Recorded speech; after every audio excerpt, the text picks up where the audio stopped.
পাকিস্তানে কোটি কোটি টাকার সম্পত্তি রেখে এসেছেন, ভারতে অর্থ উপার্জনের জন্য আসেননি বলে জানিয়েছেন বলিউডের জনপ্রিয় গায়ক, অভিনেতা ও সঙ্গীত পরিচালক আদনান সামি। কয়েক বছর আগে স্থায়ীভাবে ভারতের নাগরিকত্ব পেয়েছেন তিনি। তারপর থেকে নানা প্রশ্নের মুখে পড়েছেন গায়ক। তিনি নাকি অর্থের জন্য ভারতে জায়গা করে নিয়েছেন।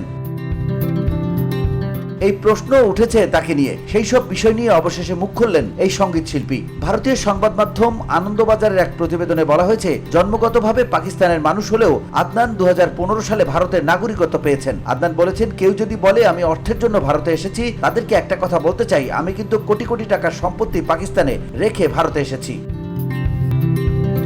ভারতের জায়গায় অন্য কোনো দেশের তিনি স্থায়ীভাবে যেতে পারতেন বলে জানান।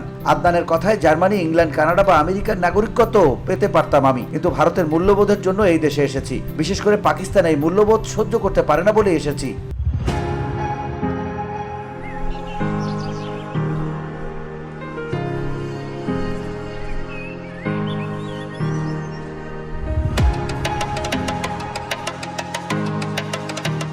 তবে খুব সহজেই ভারতের নাগরিকত্ব পেয়েছেন এমন নয়, জানান আদনান। গায়ক বলেছেন, খুব সহজেই আমি কিন্তু নাগরিক হয়ে ওঠিনি। পাকিস্তানে এমন জায়গায় বেড়ে উঠেছি যেখানে শুধুই ভারত সম্পর্কে খারাপ কথাই শুনেছি, কিন্তু এই দেশে আসার পরে আমার ধারণা বদলে গেছে। এখন আমি জানি ভারত কেমন আর পাকিস্তানি বা কেমন।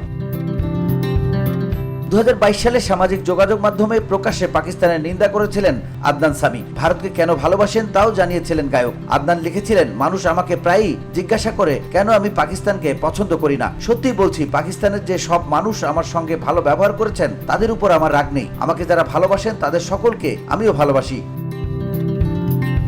VOD Bangla news desk.